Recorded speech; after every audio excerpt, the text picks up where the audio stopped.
Geek Dad Life presents Screen Geeks, a live TV and film talk show. Today we're going to talk about Thor Love and Thunder and whether or not the MCU has lost its mojo. So sit back, relax, and enjoy the show.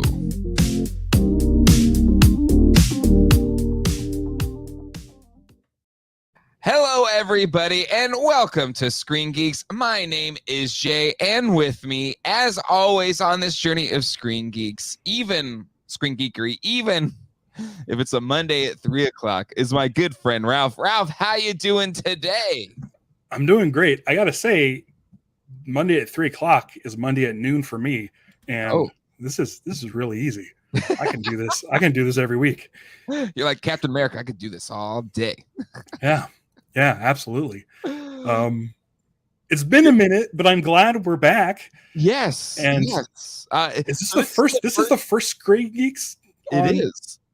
Geek Dad Life 2. It is the first Screen Geeks on Geek Dad Life 2, geeky TV and film reviews. And yeah, you know, whenever we would do a Screen Geeks on the Geek Dad Life Prime or the original channel, it's just the way YouTube works with its algorithm. They would prefer if you just stayed within your silos. It's like your old Lost podcast where people would say, "Stay on topic, stop straying away, stop." Pretty much keep talking about Lost. One show, but now it's like no. Geek Dad Life, YouTube will care about this channel as long as you stay within this lane. Right. And so spun it off or spun off the TV and film geekery into GDL2. And and you know, the hope was once making this, it was going to have Screen Geeks be a regularly occurring show on GDL2. But like as GDL2 started, Obi-Wan started, you were covering it on your Star Wars channel, and then you ended up joining ours anyway that we were doing. I liked it. I liked it so much. So and you don't watch Stranger Things, so Dom and I did that one. But finally, Ralph, Screen Geeks is here. Screen Geeks is here. But Screen Geeks will have a little bit more structure to it, like a Toy Geeks. If this is your first time watching Screen Geeks, but I see a lot of people here, probably people that watch Screen Geeks before. Same idea. We have a main topic, which today is Thor Love and Thunder. And then something new I wanted to add. Since it's Monday, we have the box office totals. So I do want to go down the box office list. And then something that we've done on some of the other streams on GDL2 so far. But screen memes. So memes from Thor Love and Thunder will close out the show. And it's been done a couple times before. And I'm letting people in the chat know, letting people who are watching this know, there has been a couple of Stump Ralphs. Yes. So if there's any obscure 80s movie on VHS, send them to Jay. He'll crop them or do whatever he needs to do. And I send it to geekdadlife@gmail.com. And if it happens within this stream, I'll check before we close out. But yeah, Stump Ralph, since Ralph is a VHS aficionado, if you have a VHS tape cover that you think is obscure that he won't get, send it. I don't know why I'm setting myself up for this, but I think I'm 3 for 3. If I'm not mistaken. I don't think you've lost one yet. No, so, I've got Island at the Top of the World, and I got Captain Power, and I believe there was one more. I could be wrong. It could have been only 2, but send them. I'm all for Ralph. It's a thing that could happen. It's a thing that could happen. But let's say hello to the chat. We're not getting into spoilers yet, so don't worry if you just want to hang for a second. John Rhodes is here. But hit the like button if you haven't done that yet. John Rhodes, Kayla Silva, Justice for King Valkyrie, Cobweb, Oz is here. Toy Geekosaurus. Good to see you, Toy Geekosaurus.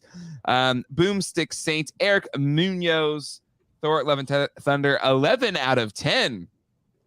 JMT, Judy is here. Black Phoenix is in the house as well. Oh, and celebrity on the show, Stevie Apple is here as well.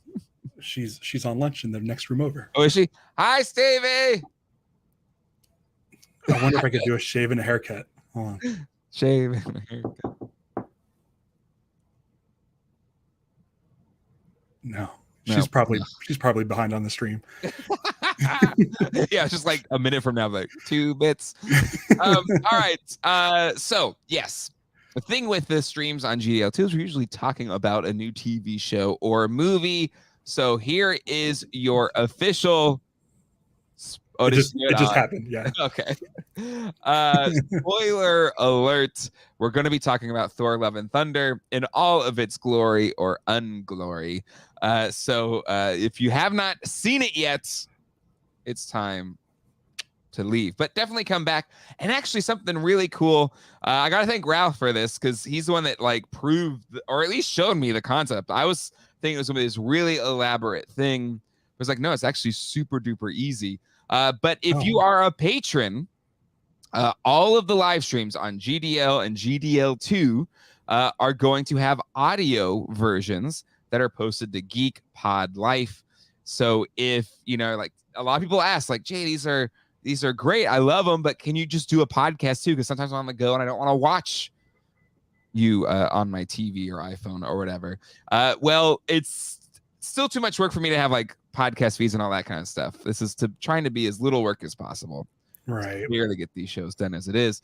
But for the patrons, it's super easy. $5 a month, a bunch of stuff. But now you also get Geek Pod Life. And anybody wondering, if you're a Patreon member, they'll send you out an email with an RSS link. Copy and paste that link and put it in any podcatcher that you use. Yeah. Any app that you use, and it'll grab that unique feed. And it's your feed too. So the one I got for my subscription looks different than yours. So it's specifically your really? feed. This is the way mine looked like on the... Well, don't give out the master feed. No, but what I'm saying is... I don't think... Does it show the master feed? It's just on my podcast app. Yeah.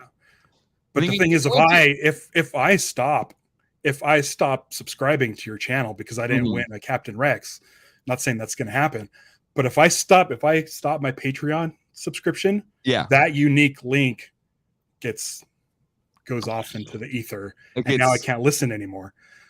So snapped out of existence. Yeah.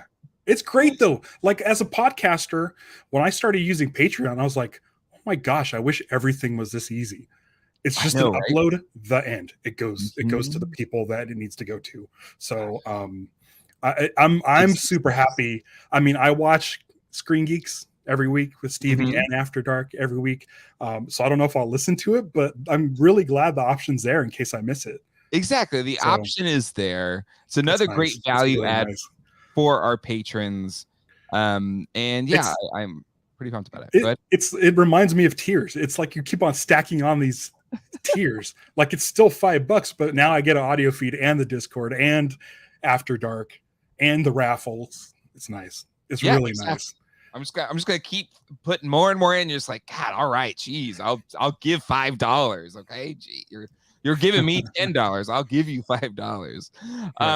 If the screen is fluttering, it's because I'm moving over the memes right now to make sure I have them ready to go. Oh my God, one of these. Let me ask you, since we're on the subject of toys. Sure. Now, about a month ago, you did a toy review on the new. I'm not super keen on. I don't know anything about toys, but you did an unboxing of some Thor toys that were that had no plastic. They were in the bubbles. You had no idea what these toys looked like. It was a Thor and it was a Jane Foster, Mighty Thor. Yep. And you pulled them out, and they look like hot garbage. Now, watching this movie, Thor's costume was very blue. Yes. But after seeing the movie, what do you think? What do you think of those toys now? Are they still just hot garbage? They're hot garbage. Because the Marvel Legends one look pretty. So Marvel Legends is like the collector level ones look pretty good, right? But my problem with them wasn't necessarily it was plastic free packaging, because that's fine. It's a real thing, like it's a legit thing. We need to reduce plastic waste. But you couldn't see anything. And I think there's ways to do plastic free and still see the figure. And the figure I couldn't see was absolute hot garbage trash. Right. And it was $16. Right. when McFarlane are doing those cool superpowers. They're bringing superpowers back, and those are $10 a piece. Yeah, dude. I gotta be honest with you. Like, I'm a huge Green Lantern fan. I'm gonna start collecting superpowers, but just the GL characters. And then I'm excited. I'm hoping there's GL characters. I need to go find, if you ever see one of the Hal Jordans with a battery, find if it's loose. Let me know. I'll Venmo you. Yeah. No, since you said I've kept my eyes open, I haven't found one yet. I didn't get one in all of that, or at least I haven't seen it. I got to really dig into it. I got to piece it out because tomorrow's the Whatnot sales stream. But go ahead. But there's a rumor for Jon Stewart coming up down the pipeline, I think. Yes, there is. That's way too. Yeah, so I'm like, you know what? I might start collecting GL. And Jon Stewart was there was concept art done for Jon Stewart in the original Superpowers. Right. The never made Wave 4. He was in there. Okay. All right. So we have both seen Thor Love and Thunder. Mm-hmm. I saw it on Friday. I believe you saw it yesterday. Right? Mm-hmm. So you have the freshest take. Before we get into that, I thought it would be good to set the table, or at least set the context of how we feel about the Thor movies. So I'll share mine and then you can share yours. Right. First two Thors, meh. I like the first one. Second one, eh. It was okay, but it didn't feel great. But then Thor Ragnarok was like a breath of fresh air. Just it was fun. You had a great bad guy in Hela. Taika Waititi's direction just gave it a vibe, something unique, something fresh, and it felt like great story with real stakes. Had humor, had drama, had everything we want. I think on the whole, Thor Ragnarok is generally MCU fans one of their favorite MCU movies. Sometimes it's people's favorite MCU movie. Mm-hmm. And so there is this sense that a sequel to that with the same director trying to recapture that magic. One, you're excited because you love the previous one. Mm-hmm. But two, sometimes it never, the sophomore slump, it generally happens that way. And it doesn't really recapture that Ragnarok magic. So that's saying this feel for me. Okay. How about for me? Where do you stand on that? Here's the thing with Thor 1. I always associate it with coming out the same summer as Green Lantern. Oh, yes. Yeah. And so for me, I was always like, I can't believe Thor, which was like at the time, like maybe the third MCU movie. Mm-hmm. And it was probably my least favorite MCU movie. Yeah. After Iron Man and Hulk, the Incredible Hulk, which I actually really liked. I always was going bonkers that they made a second Thor movie. I'm like, Thor was not that Green Lantern was great, but here's Thor, which was just as whatever to me. And it gets a sequel. And the sequel was just kind of run of the mill for me. I think I actually liked it more than other people. I think the one thing I remember is the finale where they were like fighting in some courtyard and there was like portals and stuff that were opening up and moving around. I thought that was pretty cool. But it wasn't, it was still just like, I'm not into Norse mythology and all this stuff. So, and I didn't read the books. So I was leaving it up to the movie to be this sort of, to tell me what I'm missing from the books. Yep. And for me, that's not the kind of stuff I was into. For Ragnarok, I'd already been following Taika Waititi's career since Flight of the Conchords. And I really, really like him as a director. And I think he's really fun. And what he did was make a Thor movie where it's like, Ralph, I don't know if this is comic accurate, but this is definitely more of what you're looking for out of a Thor movie. Because my favorite parts of Thor 1 and 2 was the fish out of water aspect of Chris Hemsworth's Thor living in New Mexico and smashing the mug and saying, get me another. Loved all that stuff. So now you have in Thor Ragnarok, you have Thor like in his own element being what you kind of were promised as this guy at this fish out of water. Like now he's that guy. He's this big hulking hero that everybody loves. Mm-hmm. And the humor comes from him like kind of just being like way into himself. Yes. And his ego. Mm-hmm. So I found the humor of that really great. Mm-hmm. I loved Ragnarok. Mm-hmm. And I was hoping for more with this movie. Mm-hmm. And I got that. Okay, yeah. So and so context. So now into this one. So let's share your thoughts on Thor Love and Thunder. So here's the thing. I've been watching a lot of He-Man and the Masters of the Universe like in the last like month. It's on Amazon Prime. We loved Revelations, and I'm like, I'm going to go back and make sure I tick every single box on Filmation's He-Man. I just want to see everyone, because you guys are always talking on Toy Geeks about these random characters. I'm like, I have no idea who these people are. I'm going to watch the show. Awesome. And literally last week, I was telling Stevie, I was like, man, this is what a live action He-Man needs to be. Yeah. Bright colors, weird foliage, scantily clad people, buff dudes, hot ladies, swords, barely any clothing, bright and colorful, and just fun and colorful. And the opening sequence, this opening battle in Thor Love and Thunder with the sort of owl face labyrinth looking dudes. Yes. And that giant castle that looked like a glass chalice. Like, I'm like, holy shit, holy crap, this is He-Man. Yeah. I'm sorry. No, you're fine. But I was like, this is He-Man. This is the He-Man I want. And so the movie had me immediately. It grabbed me so fast that I was like, I don't care what happens in this movie. Yeah. I'm having a blast. Like you can imagine Chris Hemsworth is pretty much He-Man. Yep. Yeah. Right. Jane Foster, Natalie Portman is basically Teela. Yep. And it's like, I want Christian Bale as Skeletor. I want this cast to be transported into He-Man. I want Taika Waititi as Orko. Like, you know what I mean? Like, there's these one for one things. Yeah, and just watching this, as soon as this movie started, it just grabbed me, and it was so much. It just made me smile. It made me happy. Like, I liked the last Marvel movie, Doctor Strange. Yep. But it wasn't necessarily like fun.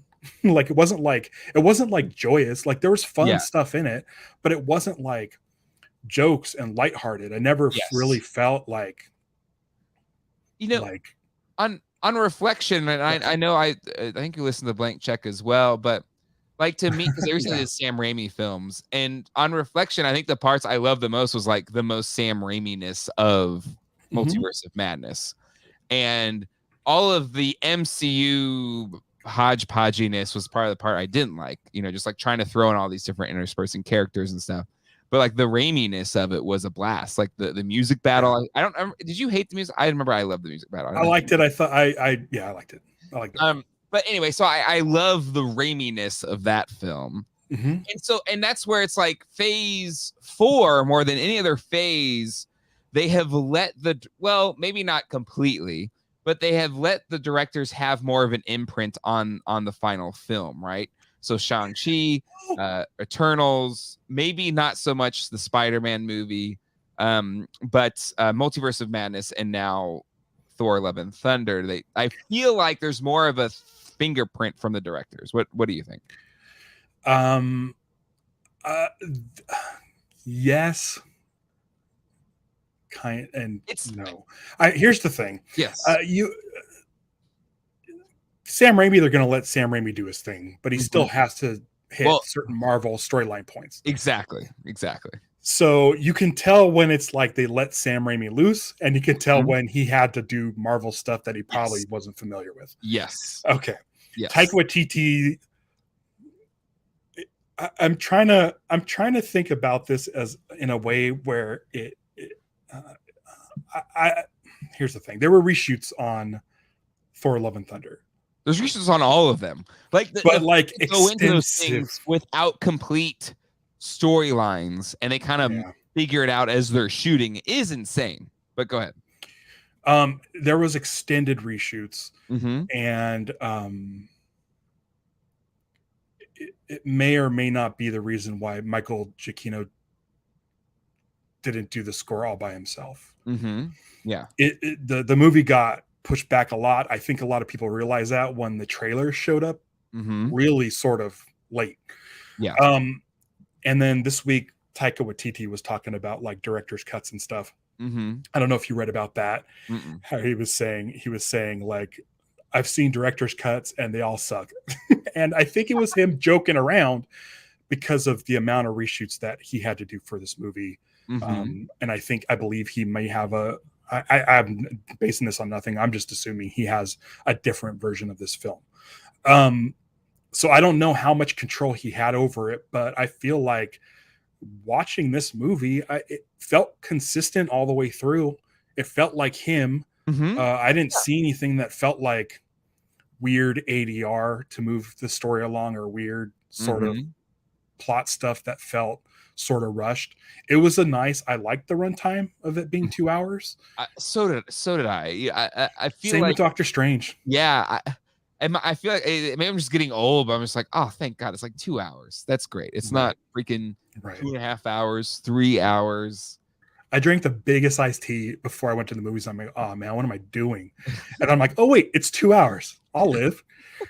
It's not like the Batman where I didn't drink anything for a day before and I swallowed a loaf of bread, and because I didn't want to miss the Batman. Yeah, I know. And as much as I love the Batman, they could have shaved some off of that 3 hours. Yeah, it's really good though. It is good. It's really good. But it's one of those things where it's like, because it's so long, I'm not going to sit there and just pop it on to watch. This movie I would totally pop on to watch because there's a lot of really fun sequences. I like it. Hey, Taika Waititi made me like Thor. Yeah. And he's bringing more of that to this one. It does feel like he was sort of let off the leash a little. Like, it was pretty nuts.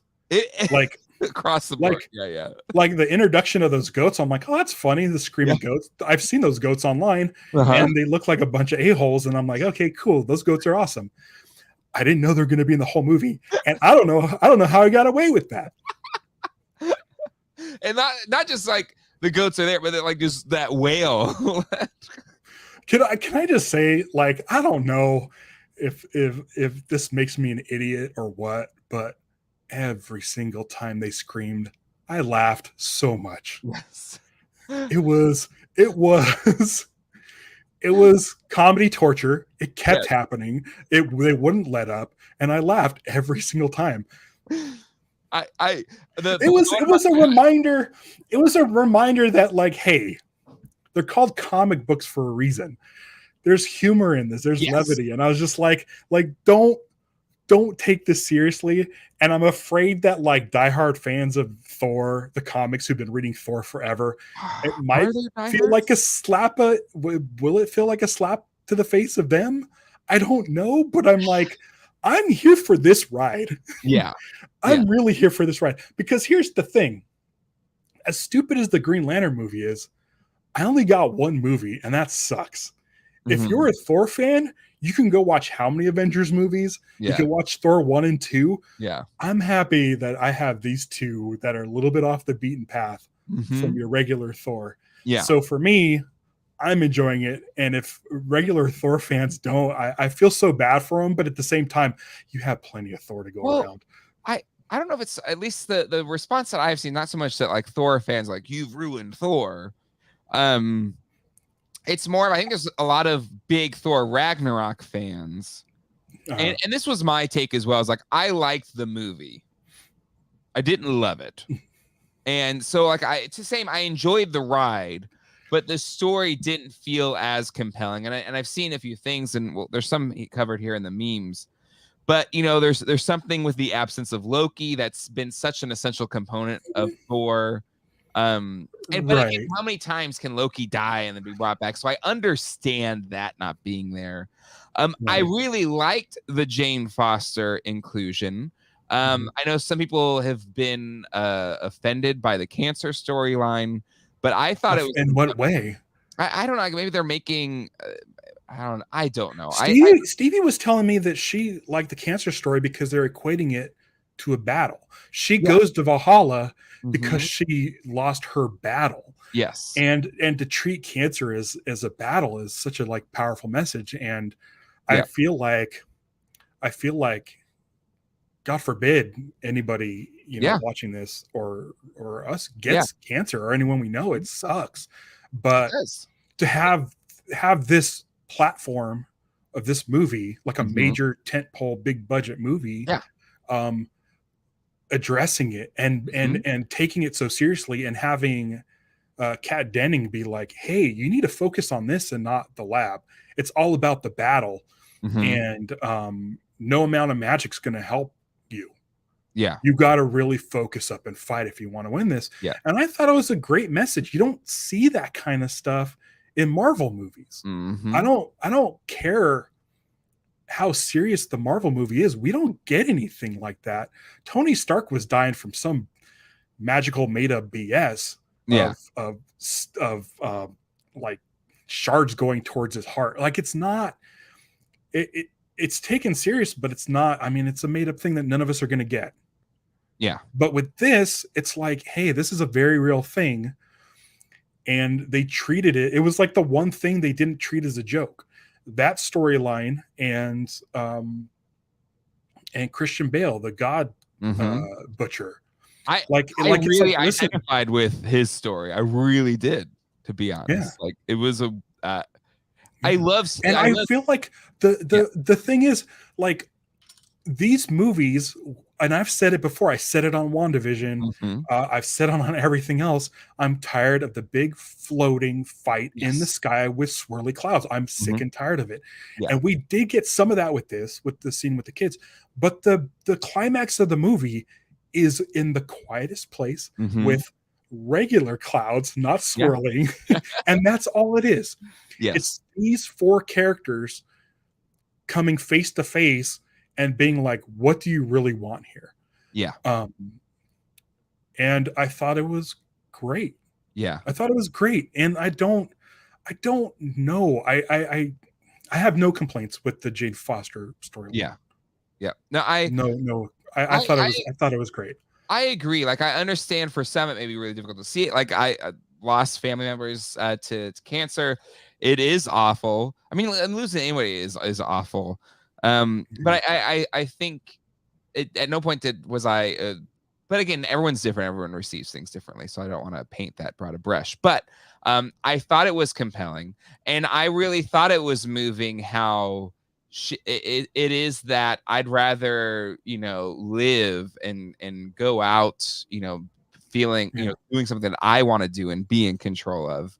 And I agree. I love the end where it's been done a few times, but I'm a sucker and I'm a sap, but like, it's the choose love. Like, I'm not going to fight you. I'm just going to spend my last moments with this person that I love, that I can. Right. Yeah. And it was really moving. And like, that act of love is what kind of helped the God Butcher to be like, yes, that's the whole reason I broke bad anyway, right? Is because I lost my daughter. And that scene, again, being a parent, that scene was heartbreaking, like, watching that. And so and then seeing him like become the bad guy that kills the guy, I was like, yeah, screw that guy, like, take it off.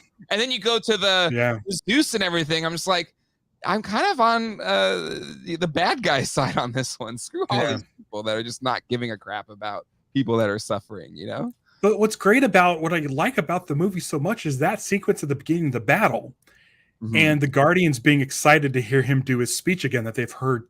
You can tell they've heard it before, and everybody knows he's gonna like say the speech, go into battle, level everything, and he makes it all about himself. And that's where Thor is. Thor is like, I've conquered so many things and it's all about me. And he's finally just like, I need some time to reflect. What am I doing? This is boring and stale. Yep. And what do I need? And the only thing he needs is the person he loves. And to reconnect with that person and have the ending battle be more about them together as opposed to the mighty, powerful Thor. Yep. And it's like that's what it's about, and I like that journey. I really do. Yep. And so the movie got me, and I was hooked. I was totally hooked, because that's one of the things about these movies is when you start a movie and your hero's on top, it's setting it up for conflict. You have to get knocked down a peg. Absolutely, yeah. And I felt like this was a good way to go. We haven't seen Jane. We saw Jane in like Endgame, I think, for a little bit, and then but we really haven't seen her since Thor 2, which was probably like I don't know, like almost 10 years ago. So I like that they brought her back. I like that it was this. It felt like a good jumpstart back into the Thor movies. Thor Ragnarok almost completely dismissed the previous two movies. Yep. And this was nice to sort of bring a cohesiveness back to this character. Yep. So I don't. But I think that you're right. Like without like Thor Ragnarok explored from the previous two movies, the Thor and Loki of it all, right? And it did it in I think a far more compelling way. And then in this one, it kind of brought back the Thor and Jane Foster relationship, and this is a really compelling way. This is easily the most interesting that Jane Foster has been in any of the movies. Yeah. I thought because normally she's just a scientist that helps Thor and they fall in love, but there's not really much more to it. And this one we really get into her. And I thought that Natalie Portman was awesome. Yeah, she was great. She was great. The scene where they're walking to the oh man, I'm gonna forget the name. The City of the Gods. Where she's testing out catchphrases. Yes. Stuff. I love that. I loved everything about that. Absolutely everything about that. And I was waiting to find out what her eventual. It's so dorky. I loved it so much. But just the way she's like, she's so pumped. But then you also know on the inside she's feeding off the power because she knows that she can, but really she's like on the inside, just like not doing so hot. Yeah. Yep. I thought it was funny later on in the movie when the doctor is giving Thor sort of the rundown of the severity of Jane's situation in front of the snack machine. Like it could have been played as a joke because it's just a regular doctor talking to Thor in full Thor outfit with cape and everything. Yep. Metallic suit. And she just calls him Thor and treats him like anybody else. It's like so funny how that's the world we live in, where a superhero can just have a regular conversation with a person. Well, but it also shows you Asgard, right? So maybe they're more accustomed, to, even more so accustomed. Maybe, but it was one of those things where it could have been played up way more as a joke. And yeah, he does bust open the vending machine, but it was like a little bit of levity in a scene that you were about to like. Yeah. That scene where he visits her and she's like saying like, but you told me, just, you know. Yeah. Yep. Essentially shoot first, ask questions later, and just that scene. It was a lot. And I mean, I don't know. I really liked it. I liked everything about this movie. Let me plus in some more comments here. Nick Dillinger, I love that they did a recap of Ragnarok and dismissed the Warriors 3 as, remember those guys? I thought that was pretty right. Which one did they use? Did they use the what's it? I don't know the character's name. Did all three? I thought Zachary Levi. Was it the Zachary Levi version or the other dude version? Ooh, well, I thought it was the Zach Levi version that got killed with like no dialogue, right? Right. Thank God for Shazam. Right. Exactly. He deserved more of a comic book presence than that. Did. For all the Chuck fans out there, Zach Levi got Shazam. Brian Brink, with the introduction of the multiverse and Valhalla, they're creating building blocks for dead characters to come back somehow, like Palpatine. Right. I mean, I thought that scene was sweet. The very post-credit scene. I liked it. I thought it was sweet. I loved really it personally. I was kind of hoping that Sif's arm would be there. But like the point of the scene wasn't that. But maybe for a future installment, if there is a Jane Foster. But you're right. That would have been funny if she's like there, and then it also comes in, and the alarm just drops into her arms or something. I could see like an Army of the Dead helping Thor out, like in Return of the King. Yeah. And you can get some of these folks. You can get Zachary Levi back, and whoever else would be in there. It would be people. It would be people who are good who died in battle. So. Can you get blip people? Did they get separated out? Can we get a ghost Spider-Man? It's only those that are of the Asgardian religion. I don't know. This is where heaven becomes a tough concept for me to believe it, because it's just like who gets to go where, right? But who knows? Who knows how that all works out? Jane comes back as a Valkyrie in the comics. So for me, I thought it was more, the only way they could convince Natalie Portman to come back is like, we'll kill you off, right? I was almost thinking the Han Solo, Harrison Ford, hashtag spoiler alert, sorry, but all right, I'll do another Star Wars, but you better kill me in the first one, Yeah, and I thought the same thing as well. But she had a really meaty role in this. I thought, she'll die really quick and then that's it. But she was like the center of the movie. Did you hear about Taika talking to her on the set? About, hey, she asked Star Wars? Yeah. Taika said he's working on Star Wars next, and he asked if she wanted to be in a Star Wars. Like how much of this stuff is just him effing around? That's gotta be like, I don't care. I like the prequels are so in the cultural lexicon. Maybe you never seen the movie, but how do you not know Natalie Portman was? I think he forgot. He said he forgot. So I don't know. The thing is, if he did forget, why would you mention that on like a radio show? Right. I would be like, I'm never telling. So I feel like it's I don't know. You think it was a joke? Kind of just Taika being Taika? Could be. Yeah, because like Sam Raimi never gives straight answers during interviews, and so Taika doesn't either. And it's like a lot of people are getting mad because he's not taking this seriously. And then at the same time, I'm like, I mean, guys, it's a guy with a hammer, flying around on a rainbow bridge. Like it's okay to have fun with this stuff. It doesn't have to be dead serious. That's why I like Shazam so much. It's my favorite DC movie because it's not so serious. Well, there's something that happened along the way, and I think it is as great as the Nolan Batman movies were. The thing, and Hollywood does this, is they'll see that success. And then they'll be like, oh, well, comic book movies need to be dark and moody and brooding. And I was like, no, that's just like Batman. Batman's a brooding a-hole. You can do that with the Joker. Yeah. But you can't do that with like the Penguin. I mean, Matt Reeves sort of did with the Penguin, but even Colin Farrell was like, no, I'm gonna comic up this character. Oh, he was great. Like, I love that Colin Farrell was just like, you need to make me ugly. You need to make me as penguin looking as you can. And then I can just be whoever the F I want to be. And I think he did a great job with it. Yeah. Can I just say, I think one of the issues also is the advent of social media. Like when I was a kid, I would go and watch movies.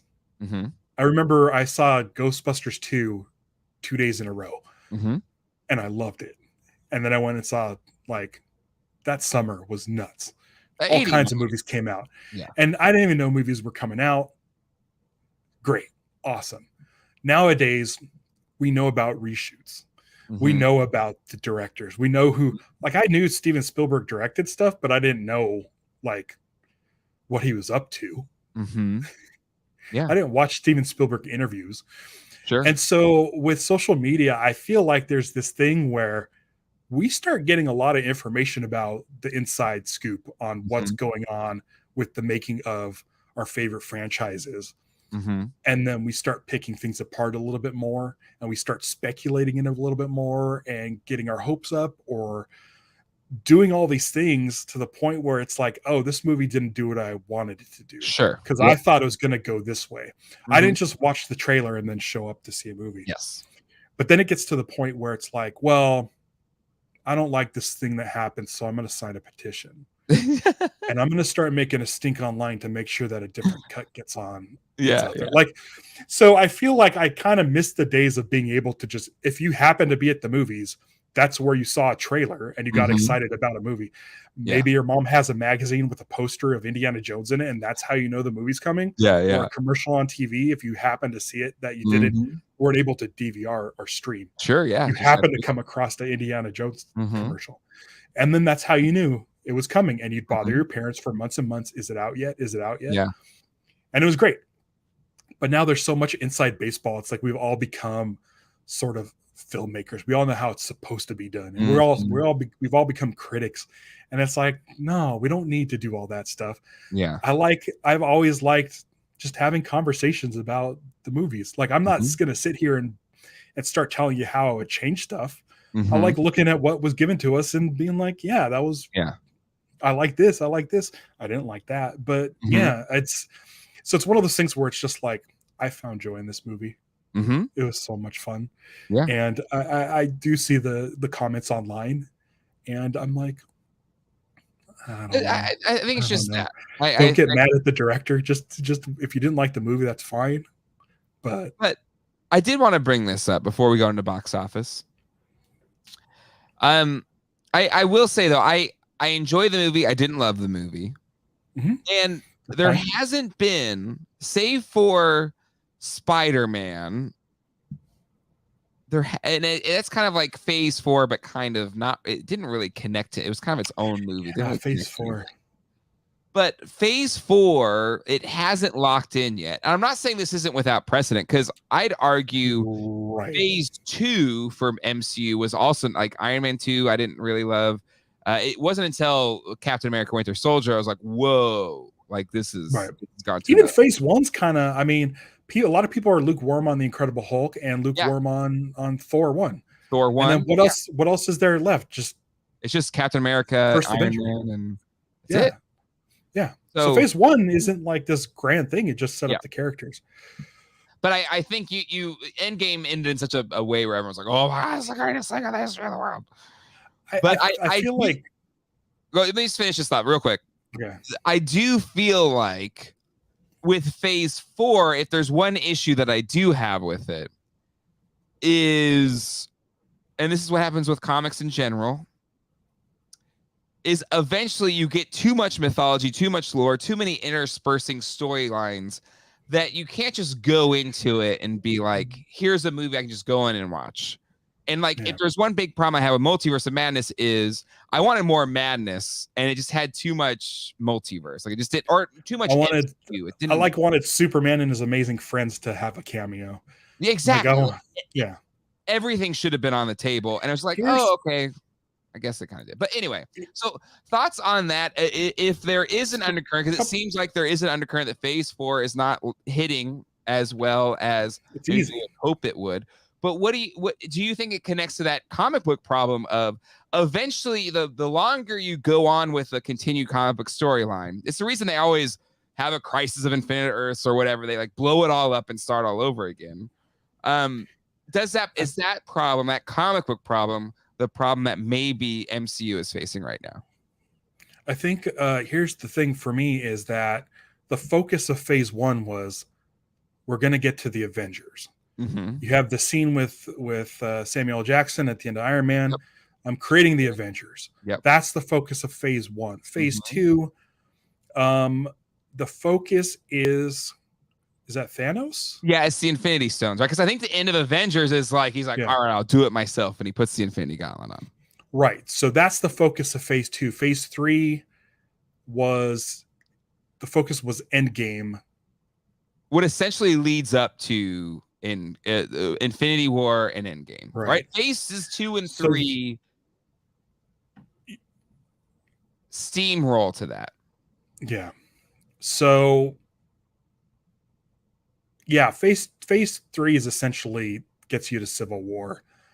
Now, phase 4 we have Black Widow, No Way Home, Shang-Chi, Eternals, which I still haven't seen, Multiverse of Madness in this. There's no major through line. And I thought, I was thinking that maybe it was the character from Loki. Who is the main character at the end of Loki? Oh, you mean goofy guy. King? Yeah. King the Conqueror. There you go. We haven't seen them since. Yeah. So okay, I don't know what the focus is of this. We saw that Nick Fury's been with the Skrulls. Mm-hmm. That's not the focus either. We don't know what the focus is. And this movie, I haven't seen Eternals, but this movie, I thought we finally had our focus. Yes. And it wasn't. I thought they were building Galactus at the end. It looked like Galactus's horn. Yes. I'm like, okay, so this is a thing. We're going to get Eternals, Captain Marvel. It's going to be this huge galactic thing. Mm-hmm. But it wasn't him. It wasn't Galactus. And I was like, oh, okay. So I still don't know what the focus is. So I like the movies. Yep. I like the movies. I feel that Black Widow was misplaced. Should have been before Endgame, or taken place after Endgame, and just brought her back when Steve returned the Soul Stone. Mm-hmm. Anyway, no, there's no real there. What is the focus of quote Phase 4? And I don't know. The theory is Secret Wars, the new Secret Wars, not the 80s Secret Wars, but the one they did, I don't know, 15 years ago or so. That's the prevailing, because Kang is part of that. And you basically have all these multiverses that, will go toe to toe against each other. But you're right. They haven't necessarily said this is what we're leading to. The people that are in the know are kind of, that's the gist everyone's feeling. But you're right, there isn't this sense of this is the unified thing we're going to work towards. It still feels very much the post-credit scenes that we get are like, oh, I guess that's a new thing. Cool. I mean, even in this one, loved seeing Hercules there. I was like, well, how does he fit into this? I don't know. Like, there's just there. Yeah, you're 100% right. There isn't this. I know where this is going. But can I tell you honestly? Yeah. Like I mentioned before, I used to be able to just go to a movie and watch it and enjoy it. Yeah. I don't have to, with the exception of Multiverse of Madness, I don't have to see a bunch of other stuff to follow Thor Love and Thunder or Black Widow or Shang-Chi or Spider-Man. Well, Spider-Man was a different story because there was 30 years or 20 years. So something like that. But I kind of like this sort of breath of fresh air where I don't have to sit there and consume every single thing to enjoy Thor. Yeah. No, I understand that. No, so, but I do wish there was some sort of connective tissue there, just a little bit. But I do like the one shots we're getting in Phase 4. No, I agree. Hopefully we can get there. Cobweb, I love this. Phase 1 Steel Underpants, Phase 2 ? Phase 3 Profit #Underpants Gnomes. All right, well, let's take a look at the box office and see how Thor did this weekend. We've got $143 million debut, and slightly behind estimates of 150 on 475. Those are probably already made up by today. And but still a really strong open. It is behind Jurassic World and Doctor Strange is at 185. So it is the third highest opening. That was a good sketch. What? There was an ad for a Weekend Update sketch with Cecily Strong that I highly recommend. It went away. Oh yeah, that one. Oh my God, yes. Can I just say, we kind of glossed over it, but Brett Goldstein is Hercules. I'm here for it. Amen. I'm here for it. I mean, because there was a rumor that he was in talks with Marvel about being Wolverine, which would have been great. And I'm like, cool, he would make a great Wolverine because he seems more comic accurate. But now they're talking about The kid from the Kingsman movies. Mm-hmm. I Yeah. The first Hey, Kingsman he's I like like. 5. He's like 5'8", and that's the size of. He needs closer to size of This the comic Wolverine's book like 5'6", Wolverine. right? He's a little guy. Yeah, yeah. All right. So, We're talking about a little guy in a second, but before that, some more little guys. Minions: The Rise of Gru earned 45 million, falling 57%. And so they have grossed 210 million at the domestic, 99.8 million globally for Minions, whatever sequel that is. My favorite movie of the year so far, at least in the popcorn movie department, is at number 3, Top Gun Maverick. Brought in 15.5 million. It's nearing 600 million in North America, 597 million dollars. and I'm just gonna say, because we didn't talk about it on Screen Geeks, we thought about it. Yeah. Loved it. Thought it was so much fun. I loved it so much. What a great. Finally went with Colleen to go see because she hadn't seen it yet. And did you find yourself? I found myself like throughout the movie being like, oh man, if this was like Rebel pilots and X-wings, like this would be amazing. Like it was still good, but I'm like, this is what Rogue Squadron should have been. I agree. One mission, one attack, bring Wedge back. He's an old pilot. Yeah. Like everything. I'm like, okay, he's Wedge. She's, I don't know. Yeah. Somebody. And if there's one critique I'd have of MCU films in general, the action scenes you kind of don't care. Like it's kind of just CGI mishmash. Like it doesn't really. But can I tell you the November Rain kids with the weapons fight? I bet you there's people online that hated that so much. Oh, I love the hell out of it. I thought that might have been my favorite sequence. Yeah, I agree. That was a lot of girl fun. with the bunny eyes shooting lightning bolts. Yeah. No, that was fun. And Russell Crowe with like him like being Russell Crowe and an older man and a little bit out of shape, but then putting the gold 6-pack on top of it and having him be like he's still like got it. But then like the little skirt, the little white skirt. So good. And the sort of great. We are going to talk about that in memes, so don't worry. Okay, good. But again, I enjoyed the scenes. They were fun. They were compelling, but they're not.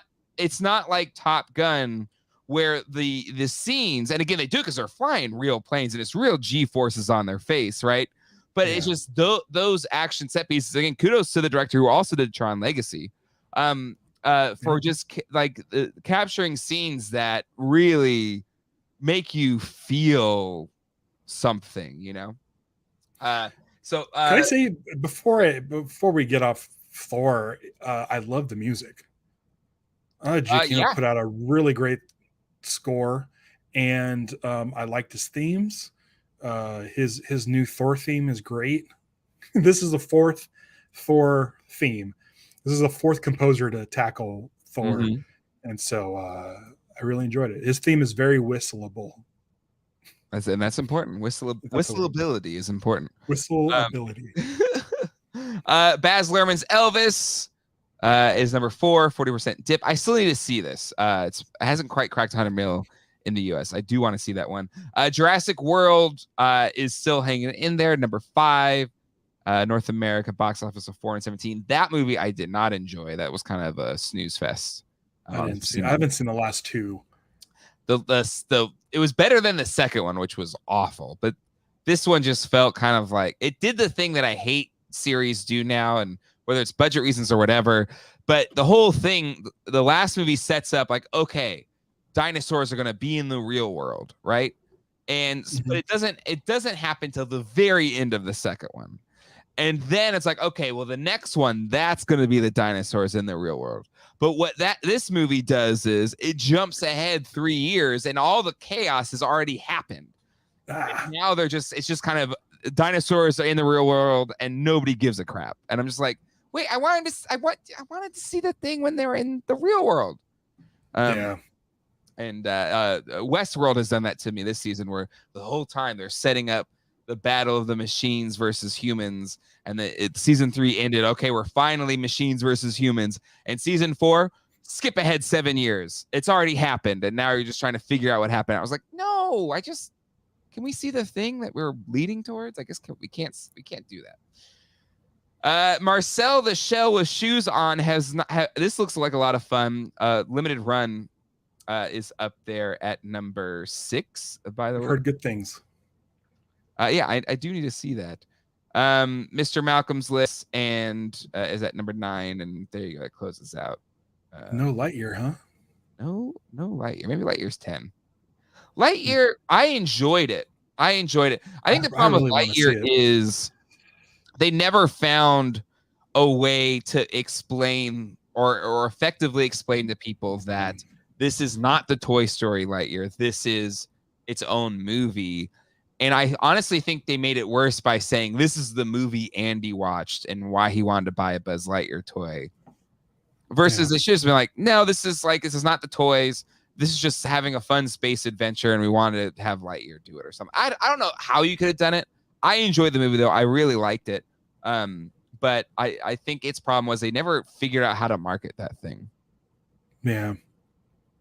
Because it's like, is it a fun family Pixar movie? But then the trailer was like using David Bowie songs, which I loved, but that's not like, what is it? Like, what the heck is it? I don't think they ever nailed that. And then you had the whole like subtext of they supplanted Tim Allen and blah, blah, blah, blah, blah, which was lame. And the people are saying like, oh, Disney is canceling Tim Allen. I was like, they're working with him on the new Santa Claus. So clearly they're fine working with Tim Allen. So settle down. Yeah. I heard 2 ladies kiss in that movie. And again, it's just like, oh no. It is just the most normal, boring married couple kiss you could ever see. Like, it's just making mountains out of molehills. And it's like people that are making that kind of fuss, to me, had no intentions of seeing the damn movie. They just wanted something to complain about. Yeah. Gotta have rage for some reason. It should have been the Buzz reboot. Exactly, reboot Buzz. Like that. I don't think they really figured out how to market the thing. Jay, what's the Power Ranger behind you? Those are these are the 8-inch Bandai ones that I've had since I was a kid. Most of them anyway. All right. Let's do one last thing, Ralph. It's time for screen memes. And these were submitted by the lovely Kayla. So I'm thank you for that, because I just didn't have time to do it today. So I'm glad you sent these in. Otherwise, we wouldn't have them. But first up here, spoilers without context for Thor Love and Thunder. I love this moon one. I laughed so hard with the crashing into the moon. How about you? Again, crashing into the moon, hilarious. But then on top of it, the screaming goats. Yes. Like that 1-2 punch. Loved it. Yes. I completely forgot about the top left one. Yes. Yeah, the great. Getting on Stormbreaker, Stormbreaker. That was good. Bow. Yeah, and then all the bow guy, like that was awesome, and yeah, love this. Oh, this was a great one.